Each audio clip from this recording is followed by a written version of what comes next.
I was lost for words. So then I tried explaining to her that, I've been doing this for such a long time and there's a lot of scope over here and my parents are very supportive. And she just looks at me in a very discerning way and says, it's just not possible, you should not waste your time in this.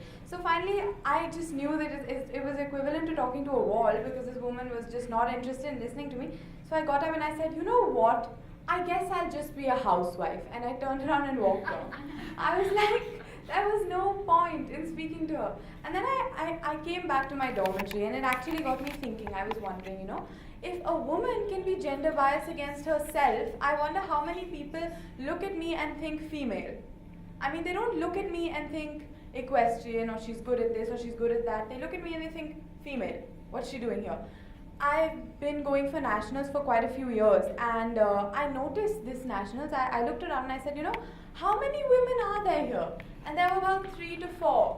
And riding is the one sport where women and men are at par. We compete on horses that are all at par. So, it's the strength of the horse more than it's the strength of the rider. So it's one amazing sport where gender bias doesn't have a role to play.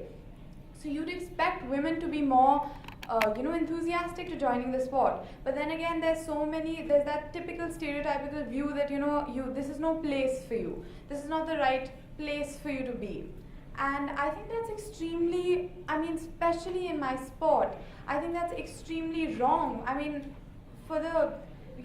We sit over here and we discuss this issue, but I hope that once everyone leaves here, when you go back home, you actually turn around and you say, no, I'm going to do something with this discussion that we've had today. I'm not just going to sit over there and feel good about myself because I know in my mind what's right.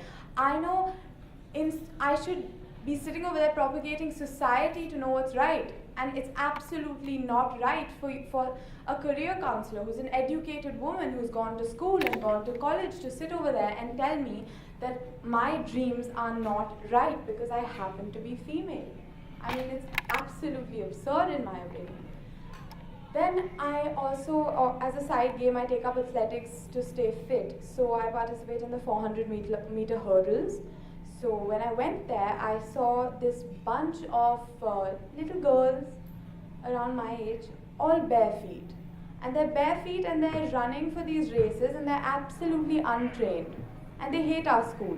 And they rightfully hate our school because we are the ones who get, where we're funded, we've got spikes, where they haven't even got shoes, and we've got proper kits and they're running in their school uniform or salwar kameez.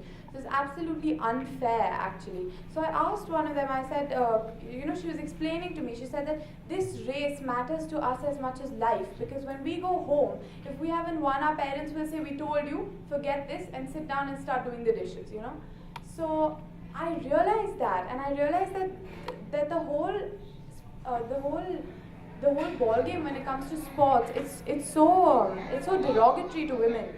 So I asked these kids, I said, I know you run bare feet because you don't have shoes, but why don't any of you ask your parents? I'm sure out of those 10 parents, at least one parent would be able to afford shoes for their child. So they say all the funding goes to our brothers. So the boys who are actually participating in the same districts may or may not be winning. They're opposite to us and they're all wearing shoes. So one of the girls said, look, that's my brother, he's the one wearing shoes. So, that's the stereotypical view and it's a reality that needs to be changed because we see women and we go like, okay, so eventually you'll just get married, where my son may just become the next athlete to go to the Olympics, which is extremely wrong. Why do these little children who want to run races just have to end up running errands, So that's what my perception is of this whole situation, and I hope that's everyone's perception because I hope it eventually changes, It's like Mahatma Gandhi said that we should be the change that we want to see. So when I'm standing over here and I'm giving this speech to all of you, and you're being such a lovely audience, I hope that we take something home from all of this. I went for the inter-public school competition to PPS Nabha. And I was actually brought up in front and they commended me on being the only female who was jumping. And instead of feeling proud, I was feeling so saddened by the fact that they have the audacity to call a woman forward and say that, look, even a woman is participating. Why? Is it not normal for me to participate? Is that, I mean, why can't we be held at equal stance? How can you commend me for being, wow, a woman is participating? No, it's absolutely normal. There should be 10 women participating. That's the whole reason that we're not able to go ahead in sports. I mean, when you look at P.T. Usha, you look at, there's this very famous rider, I don't know if anyone knows about her, her name is Ankie van Grunsven. And she's one of the most fantastic riders I've ever seen. There's so many of them. Then there are the Wilson sisters. I mean, can you say that their place is not on the tennis court?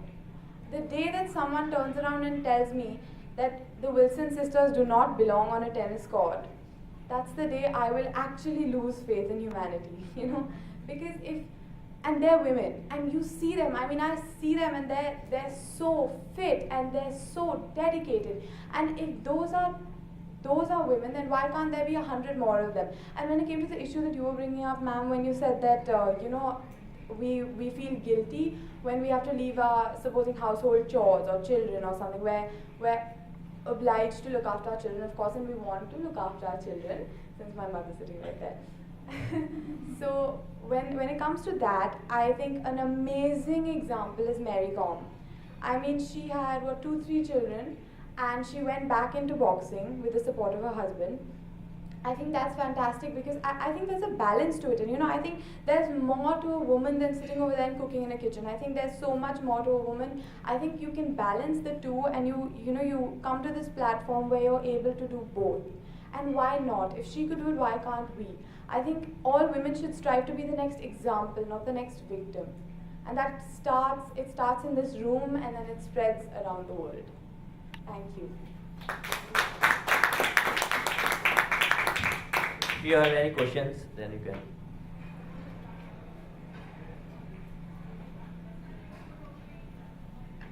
Any questions?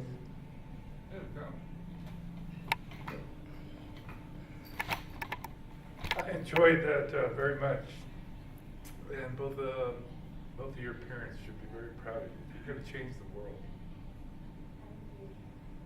Good luck to you. Thank you.